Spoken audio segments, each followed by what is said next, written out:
Hi, good morning to all. ഇന്നത്തെ നമ്മുടെ topic കഷ്ടതയിൽ സഹായിക്കുന്ന കർത്താവ് എന്നുള്ളൊരു ടോപ്പിക്കാട്ടോ.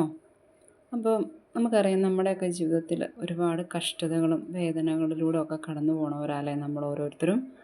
പലർക്കും പല കഷ്ടതകളും ഒക്കെയുണ്ട്. അപ്പം ഇവിടെ ഈ യോനാ പ്രവാചകൻ്റെ പുസ്തകത്തിൽ ഒരു കഷ്ടത ദൈവം കാണിക്കുന്നുണ്ട്. പക്ഷേ അത് യോനാ പ്രവാചകൻ കർത്താവിനെ അനുസരിക്കാതെ ഇരുന്നത് കൊണ്ടുള്ള കഷ്ടതകളാണ് ദൈവം ഇവിടെ പറയുന്നത്. അതെന്തൊക്കെയാണെന്ന് നമ്മളിന്ന് നോക്കാൻ പോകുന്നത് യോനാ പ്രവാചകൻ്റെ പുസ്തകത്തിലെ ഭാഗങ്ങളാട്ടോ. യോനാ പ്രവാചകനോട് കർത്താവ് യോനാ പ്രവാചകൻ ഒരു അരുളപ്പാടുണ്ടാവുകയാണ്. എന്താ പറയുക, ദൈവം പറയണു, നിനവേ നഗരം, അതായത് ഒരു മഹാനഗരം, നിനവേ എന്ന് പറഞ്ഞൊരു മഹാനഗരത്തിൽ ചെന്ന് അവരോട് പറയുക, നിങ്ങളുടെ അകൃത്യങ്ങൾ എൻ്റെ കൺമുന്നിൽ എത്തിയിരിക്കുന്നു, നിങ്ങളുടെ ദുഷ്ടത എൻ്റെ സന്നിധിയിൽ എത്തിയിരിക്കുന്നു എന്ന് അവിടെ ചെന്ന് പറയാനായിട്ട് യോനാ പ്രവാചകനോട് കർത്താവ് പറയുന്നുണ്ട്. അപ്പോൾ യോനാ പ്രവാചകൻ അതനുസരിക്കാതെ ദൈവത്തിൻ്റെ സന്നിധിയിൽ നിന്ന് ഒളിച്ചോടി ഒരു കപ്പലിൽ കയറി, യാത്രാക്കൂലി കൊടുത്ത് ആ കപ്പലിൽ കയറിയപ്പോൾ ദൈവം അവിടത്തേക്ക് കൊടുങ്കാറ്റയച്ച് കപ്പൽ തകർക്കാൻ തുടങ്ങി. അപ്പോൾ കപ്പലിലുള്ളവർ, കപ്പിത്താനൊക്കെ യോനാ പ്രവാചകനോട് പറഞ്ഞു, നീ നിൻ്റെ ദൈവത്തെ വിളിച്ചപേക്ഷിക്കുക, നമ്മുടെ കഷ്ടതയിൽ ഒരുപക്ഷെ നിൻ്റെ ദൈവം നമ്മളെ സഹായിച്ചേക്കുമെന്ന് പറയും. അപ്പോൾ യോനാ പ്രവാചകൻ ഉറങ്ങി വിശ്രമിക്കുകയാണ് ചെയ്തത്. അപ്പോൾ കപ്പിത്താൻ വീണ്ടും യോനാ പ്രവാചകനെ തട്ടി ഉണർത്തിയിട്ട് ചോദിക്കുന്നുണ്ട്, പ്രാർത്ഥിക്കുന്നില്ലേ, നിൻ്റെ ദൈവത്തോട് പ്രാർത്ഥിക്കുന്നില്ലേ, നമ്മൾ നശിക്കാതിരിക്കാനായിട്ട് നിൻ്റെ ദൈവത്തോട് നീ പ്രാർത്ഥിക്കുന്നില്ലേ എന്ന് ചോദിക്കുന്നുണ്ട്. അപ്പോൾ പ്രവാചകൻ അത് കഴിഞ്ഞ് പിന്നെ കാണുന്ന ഭാഗങ്ങളിൽ അവരുടെ മനസ്സിലായിട്ടൊരു സംശയം വരുവാണ്, ആര് നിമിത്തമാണ് ഈ കഷ്ടത നമുക്ക് വന്നതെന്ന് അറിയാനായിട്ട് അവർ നറുക്കിട്ടപ്പോൾ യോനാ പ്രവാചകന് കുറി വീണു. അപ്പോൾ അവർ യോനാ പ്രവാചകനോട് ചോദിക്കുന്നുണ്ട്, എന്താണ് കർത്താവിനോട്, അല്ലെങ്കിൽ എന്താണ് നിൻ്റെ ദൈവത്തോട് നീ കാണിച്ചതെന്ന് ചോദിക്കുമ്പോൾ യോനാ പ്രവാചകൻ പറയുന്നുണ്ട്, ഞാൻ കർത്താവിൻ്റെ സന്നിധിയിൽ നിന്ന് ഒളിച്ചോടിപ്പോരുകയാണെന്നുള്ള ആദ്യം മുതലുള്ള കാര്യങ്ങൾ അവരോട് പറയുന്നുണ്ട്. അത് കഴിഞ്ഞ് അവർ ചോദിക്കുന്നുണ്ട്, ഇപ്പോൾ ഈ കാര്യങ്ങൾ ശാന്തമാവാനായിട്ട്, ഈ കടൽ ശാന്തമാകാനായിട്ട് ഞങ്ങൾ എന്താണ് ചെയ്യേണ്ടതെന്ന് ചോദിക്കുമ്പോൾ യോനാ പ്രവാചകൻ പറയുന്നുണ്ട്, എന്നെ എടുത്ത് കടലിലേക്ക് എറിയുക എന്ന് പറയുന്നുണ്ട്. അപ്പോൾ അവരതുപോലെ യോനാ പ്രവാചകൻ പറഞ്ഞതുപോലെ പ്രവർത്തിച്ച് ചെയ്യുമ്പോൾ കടൽ ശാന്തമാവുന്ന കാഴ്ചയാണ് ഈ ഭാഗങ്ങളിൽ നമ്മൾ കാണുന്നത്. അത് കഴിഞ്ഞ് കർത്താവ് വീണ്ടും യോനാ പ്രവാചകനെ വിഴുങ്ങാനായിട്ട് ഒരു മത്സ്യത്തെ നിയോഗിച്ച് 3 രാവും പകലും യോനാ പ്രവാചകൻ ആ മത്സ്യത്തിന് അകത്ത്, അതായത് മത്സ്യം യോനാ പ്രവാചകനെ വിഴുങ്ങുന്ന ഭാഗവും ഇതിൽ പറയുന്നുണ്ട്. അത് കഴിഞ്ഞ് ആ മത്സ്യത്തിൻ്റെ ഉദരത്തിൽ വെച്ച് യോനാ പ്രവാചകൻ പ്രാർത്ഥിക്കുന്ന പ്രാർത്ഥനകളാണ് നമ്മുടെ ഇന്നത്തെ ഈ ഒരു ടോപ്പിക്കിനോട് റിലേറ്റഡ് ആയിട്ട്, അതായത് കഷ്ടതയിൽ സഹായിക്കുന്ന കർത്താവ് എന്നുള്ള ഭാഗത്തിലേട്ട് എൻ്റെ ചിന്താവിഷയമായിട്ട് എനിക്ക് തന്നിരിക്കുന്നത്. അതിനകത്ത് യോനായുടെ പ്രാർത്ഥന എന്ന് പറഞ്ഞൊരു ഭാഗമുണ്ട്. അതിനകത്ത് യോന പറയുന്നുണ്ട്, മത്സ്യത്തിൻ്റെ ഉദരത്തിൽ വെച്ച് യോന തൻ്റെ ദൈവമായ കർത്താവിനോട് പ്രാർത്ഥിച്ചു, എൻ്റെ കഷ്ടതയിൽ ഞാൻ കർത്താവിനെ വിളിച്ചപേക്ഷിച്ചു, അവിടുന്ന് എനിക്ക് ഉത്തരമരുളി. പാതാളത്തിൻ്റെ ഉദരത്തിൽ നിന്ന് ഞാൻ നിലവിളിച്ചു, അവിടുന്ന് എൻ്റെ നിലവിളി കേട്ടു. പിന്നെ അതുപോലെ തന്നെ പറയുന്നുണ്ട്, അങ്ങ് എൻ്റെ ജീവനെ പാതാളത്തിൽ നിന്ന് പൊക്കിയെടുത്തു, എൻ്റെ ജീവൻ മരവിച്ചപ്പോൾ ഞാൻ കർത്താവിനെ ഓർത്തു, എൻ്റെ പ്രാർത്ഥന അങ്ങയുടെ പക്കൽ, അങ്ങയുടെ അടുക്കൽ, അങ്ങയുടെ വിശുദ്ധ മന്ദിരത്തിൽ എത്തി എന്നും പറയുന്നുണ്ട്. അപ്പോൾ ഇത് കഴിയുമ്പോൾ തന്നെ പറയുന്നുണ്ട്, കർത്താവിൽ നിന്നാണ് രക്ഷ. അതുപോലെ കർത്താവ് മത്സ്യത്തോട് കൽപ്പിച്ചു, അത് യോനായെ കരയിലേക്ക് ഛർദ്ദിച്ചിട്ടു എന്നുള്ള ഭാഗമാണ് ഈ രണ്ടാമത്തെ യോന 2-ാം അധ്യായത്തിൽ പറയുന്നത് മുഴുവൻ. അപ്പോൾ അത് കഴിഞ്ഞ് പിന്നെ വരുന്ന വചനഭാഗങ്ങളിൽ യോനായ്ക്ക് വീണ്ടും കർത്താവിൻ്റെ അരുളപ്പാടുണ്ടായി. യോന നഗരത്തിൽ ചെന്ന് 40 ദിവസങ്ങൾക്കുള്ളിൽ നിനവെ നശിക്കപ്പെടുമെന്ന് അവരോട് പറയുന്ന ആ ദൗത്യം യോന പൂർത്തിയാക്കുകയാണ്. അപ്പോൾ അവരെല്ലാവരും അത് കേട്ട് അവിടുത്തെ രാജാവ് ഉൾപ്പെടെ ചാക്കുടുത്ത് ഉപവസിച്ച് കർത്താവിൻ്റെ കോപത്തിൽ നിന്ന് കർത്താവിൻ്റെ കരുണയിലേക്ക് വരുന്ന ഭാഗങ്ങളാണ് പിന്നീടുള്ള വചനഭാഗങ്ങളിൽ നമ്മൾ കാണുന്നത്. അത് കഴിയുമ്പോഴുള്ള ഒരു ഭാഗത്ത് യോന കർത്താവിനോട് പറയുന്നുണ്ട്, അവൻ കർത്താവിനോട് പ്രാർത്ഥിച്ചുകൊണ്ട് പറഞ്ഞു, എൻ്റെ ദേശത്തായിരുന്നപ്പോൾ ഇത് തന്നെയല്ലേ അങ്ങയോട് പറഞ്ഞത്. അവിടുന്ന് ദയാലുവും കാരുണ്യവാനും ക്ഷമാശീലനും സ്നേഹനിധിയും ശിക്ഷിക്കുന്നതിൽ വിമുഖനുമാണെന്ന് ഞാൻ അറിഞ്ഞിരുന്നു. അതുകൊണ്ടാണ് കർത്താവിനെ അനുസരിക്കാത്തതെന്ന് യോനാപ്രവാചകൻ അവിടെ ഒരു മറുപടിയായിട്ട് പറയുന്നുണ്ട്. പക്ഷേ ഇത്രയൊക്കെ അനുസരണക്കേട് കാണിച്ചിട്ടും യോനാപ്രവാചകന് എന്താ പറയുക, യോനായ്ക്ക് തണലും ആശ്വാസവും നൽകുന്നതിന് ദൈവമായ കർത്താവ് ഒരു ചെടി മുളപ്പിച്ചു. ആ ചെടി കണ്ട് യോന അത്യധികം സന്തോഷിച്ചു. പിറ്റേന്ന് പ്രഭാതത്തിൽ ദൈവം ഒരു പുഴുവിനെ അയച്ച് ആ ചെടിയെ നശിപ്പിച്ചു. അതുപോലെ സൂര്യൻ ഉദിച്ചപ്പോൾ ദൈവം അത്യക്ഷണമുള്ള കിഴക്കൻ കാറ്റിനെ നിയോഗിച്ചു. തലയിൽ സൂര്യൻ്റെ ചൂടേറ്റ് യോന തളർന്നു. അപ്പം മരിക്കാൻ ആഗ്രഹിച്ചുകൊണ്ട് അവൻ പറഞ്ഞു, ജീവിക്കുന്നതിനേക്കാൾ മരിക്കുന്നതാണ് എനിക്ക് നല്ലത്. അപ്പോൾ യോനായോട് ദൈവം ചോദിക്കുന്നുണ്ട്, ഈ ചെടിയെ ചൊല്ലി കോപിക്കാൻ നിനക്ക് എന്ത് കാര്യം? അപ്പോൾ യോനാപ്രവാചകൻ പറയുന്നുണ്ട്, കോപിക്കാൻ എനിക്ക് കാര്യമുണ്ട്, മരണം വരെ കോപിക്കാൻ.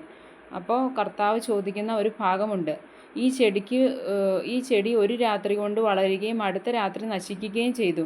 നീ അതിൻ്റെ വളർച്ചയ്ക്ക് വേണ്ടി അധ്വാനിച്ചിട്ടില്ല, എന്നിട്ടും നിനക്കതിനോട് അനുകമ്പ തോന്നുന്നു. എങ്കിൽ ഇടംവലം തിരിച്ചറിയാൻ കഴിവില്ലാത്ത 1,20,000 ആളുകളും അസംഖ്യം മൃഗങ്ങളും വസിക്കുന്ന മഹാനഗരമായ നിനവയോട് എനിക്ക് അനുകമ്പ തോന്നരുതെന്നോ? ഇങ്ങനെയാണ് ആ വചനഭാഗങ്ങൾ തീരുന്നത്. അപ്പോൾ ഇവിടെ നമ്മൾ കാണുന്ന കാഴ്ച, ദൈവം വലിയൊരു പദ്ധതി, അതായത് നിനവയുടെ മാനസാന്തരം എന്നുള്ള ഒരു വലിയൊരു പദ്ധതി യോനാപ്രവാചകനിലൂടെ പൂർത്തിയാക്കാൻ വേണ്ടിയാണ് യോനാപ്രവാചകനോട് ആ നഗരത്തിൽ ചെന്ന് എന്താ പറയുക, നിങ്ങളുടെ ദുഷ്ടത എൻ്റെ സന്നിധിയിൽ എത്തിയിരിക്കുന്നു എന്ന് പറയാനായിട്ട് അവരോട് പറയുന്നത്. അപ്പോൾ അതുവഴി കർത്താവ് എന്താ ആഗ്രഹിച്ചത്? അവരത് കേൾക്കുമ്പോൾ ദൈവത്തിന് അറിയാമായിരുന്നു അവരുടെ ഹൃദയം ദൈവത്തെങ്കിലേക്ക് തിരിഞ്ഞ് അവർ പാപങ്ങളെല്ലാം വെറുത്തുപേക്ഷിക്കുമെന്ന് ദൈവത്തിന് അറിയാവുന്ന ആ വലിയൊരു പദ്ധതി പൂർത്തിയാക്കുവാൻ വേണ്ടിയാണ് യോനാപ്രവാചകനെ ദൈവം നിയോഗിച്ചത്. പക്ഷേ യോനാപ്രവാചകൻ എന്താ ചെയ്തത്? പ്രവാചകൻ്റെ രീതിയിൽ എന്താ പറയുക, ദൈവത്തിൻ്റെ സന്നിധിയിൽ നിന്ന് ഒളിച്ചോടാൻ നോക്കിയപ്പോൾ ദൈവം വരുത്തുന്ന കഷ്ടതകളും അത് കഴിഞ്ഞ് ആ കഷ്ടതകളിൽ സഹായിക്കുന്ന ഒരു ദൈവത്തെയുമാണ് എന്താ പറയുക ഈ വചനഭാഗങ്ങളിൽ ഈ വചനത്തിലൂടെ ഈ ഭാഗങ്ങളിലൂടെ നമ്മൾ കാണുന്നത്. അപ്പോൾ നമ്മളിതിനകത്ത് എനിക്ക് തന്ന ഒരു മെസ്സേജ്, അതായത് കഷ്ടതകൾ പല വിധത്തിലല്ലേ. അതിൽ ഇവിടെ ഒരു കഷ്ടത പറഞ്ഞിരിക്കുന്നത് എന്താ? ദൈവത്തിനോട് അനുസരണക്കേട് കാണിച്ചത് കൊണ്ടാണ് ദൈവം യോനാപ്രവാചകന് കഷ്ടത വരുത്തിയത് അല്ലേ. അതുപോലെ തന്നെ യോനാപ്രവാചകനിലൂടെ ഒരു വലിയ പദ്ധതി ദൈവം എന്താ പറയുക മനസ്സിൽ കണ്ടിരുന്നു. അപ്പോൾ അതിനു വേണ്ടിയാണ് ആ ഒരു വലിയ എന്താ പറയുക വലിയൊരു ഒരു മഹാനഗരത്തിന് രക്ഷ അതായിരുന്നു ദൈവത്തിന് മുന്നിലുണ്ടായിരുന്നത്. അതുകൊണ്ടാണ് യോനാപ്രവാചകനെ കഷ്ടതകൾ കൊടുത്ത് അതിലേട്ട് തന്നെ ദൈവം കൊണ്ടെത്തിച്ചത്. പക്ഷേ ആ കഷ്ടതകൾ ദൈവം കൊടുക്കുമ്പോഴും അവിടെയെല്ലാം ദൈവത്തെ പ്രതി വരുന്ന ആ കഷ്ടതകളിലെല്ലാം ദൈവം യോനാപ്രവാചകനെ താങ്ങി നിർത്തുന്ന ഭാഗങ്ങളാണ്.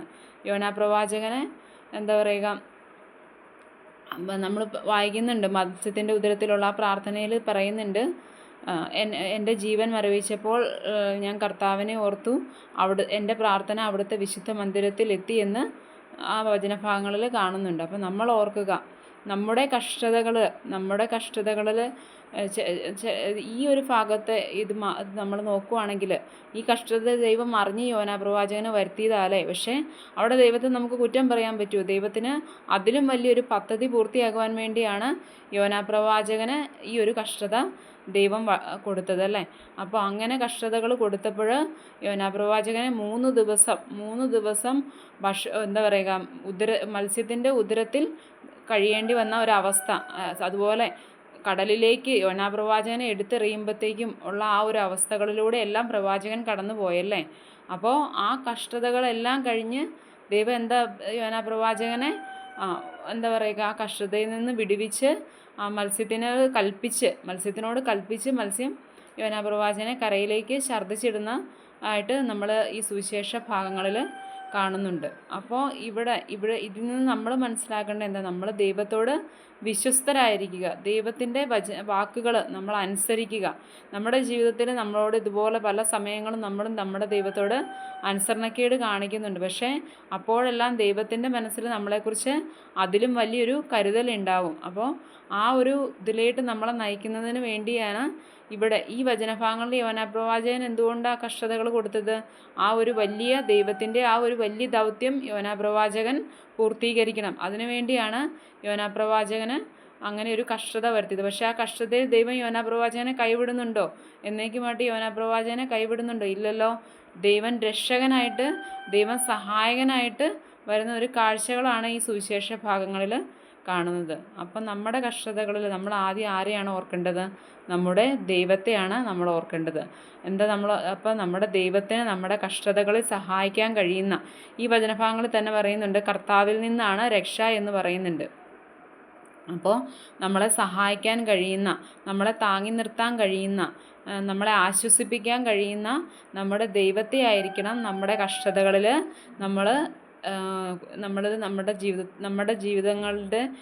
ജീവിതത്തിലെ കഷ്ടതകളിൽ ദൈവത്തോട് ചേർന്നായിരിക്കണം നമ്മൾ നിൽക്കേണ്ടത്. അപ്പോൾ ദൈവത്തിൻ്റെ സന്നിധിയിലേക്ക് നമ്മുടെ കഷ്ടതകളിൽ നമ്മൾ പ്രാർത്ഥിക്കുമ്പോൾ, ദൈവത്തിൻ്റെ സന്നിധിയിലേക്ക് നമ്മുടെ കഷ്ടതകളിൽ നമ്മുടെ അടുപ്പിക്കുമ്പോൾ, അവിടെയെല്ലാം നമ്മളെ സഹായിക്കുന്ന, നമ്മുടെ രക്ഷയ്ക്കെത്തുന്ന ഒരു ദൈവമാണെന്നുള്ള ബോധ്യമാണ് നമ്മുടെ ജീവിതത്തിൽ നമ്മൾ ഓരോരുത്തരും തിരിച്ചറിയേണ്ടത്. എന്തൊക്കെ കഷ്ടതകൾ നമുക്ക് മുന്നിൽ വരുമ്പോഴും അവയിൽ നിന്നല്ല, നമ്മൾ ഇതിലൊന്ന് ഓർത്ത് നോക്കിക്കേ, സമുദ്രത്തിൻ്റെ ആഴത്തിൽ വരെ ആ പ്രവാചകനെ ആ കടലിലേക്ക് എറിഞ്ഞിടുമ്പോൾ ഉള്ള ഒരവസ്ഥയൊന്ന് ആലോചിച്ച് നോക്കിക്കേ. അത്ര ഭയാനകവും ഭീതിജനകവുമായ അവസ്ഥകളിൽ നിന്ന് ദൈവം യോനാപ്രവാചകനെ പൊക്കിയെടുത്തുകൊണ്ട് വരുന്ന ഒരു ഭാഗങ്ങൾ കാണുന്നുണ്ട്. പക്ഷെ അത് കഴിഞ്ഞ് വീണ്ടും ആ അനുസരണക്കേട് കാണിച്ചിട്ടും ആ ദൗത്യം വീണ്ടും യോനാപ്രവാചകനെ ഏൽപ്പിച്ച് ദൗത്യം പൂർത്തിയാക്കുന്ന യോനാപ്രവാചകനെ കാണുന്നുണ്ട് നമ്മൾ. അപ്പോൾ ദൈവത്തിൻ്റെ പദ്ധതിക്കായിട്ടായിരിക്കും പലപ്പോഴും നമ്മുടെ ജീവിതത്തിലും ഇതുപോലെ സഹനങ്ങളും കഷ്ടതകളും ഒക്കെ ദൈവം അനുവദിക്കുന്നത്. പക്ഷേ അതൊന്നും മനസ്സിലാക്കാതെ നമ്മൾ ദൈവത്തിൽ നിന്ന് അകന്ന് നമ്മൾക്ക് തോന്നുന്ന വഴികളിലൂടെ നമ്മൾ സഞ്ചരിക്കുമ്പോൾ നമ്മൾ ഒരിക്കലും രക്ഷയിലേക്ക് എത്തുന്നില്ല. അപ്പോൾ ആ രക്ഷയിലേക്ക് എത്തുന്നതിന് വേണ്ടിയായിരിക്കണം ഒരുപക്ഷെ നമ്മുടെ ജീവിതത്തിൽ അപ്പോൾ അങ്ങനെ നമ്മൾ ദൈവത്തോട്, അപ്പോൾ ആ കഷ്ടതയിലെല്ലാം നമ്മളുടെ മനസ്സ് മടുക്കാതെ നമ്മൾ ദൈവത്തോടെ ചേർന്ന് നിൽക്കുമ്പോൾ ദൈവവും നമ്മളോട് ചേർന്ന് നിൽക്കുമെന്നുള്ളൊരു മെസ്സേജ് കൂടി ഈ വചനഭാഗങ്ങളിൽ തരുന്നുണ്ട്. അപ്പോൾ നാളെ വേറൊരു ടോപ്പിക്കുമായിട്ട് കാണുന്നവരേക്കും ബൈ ബൈ.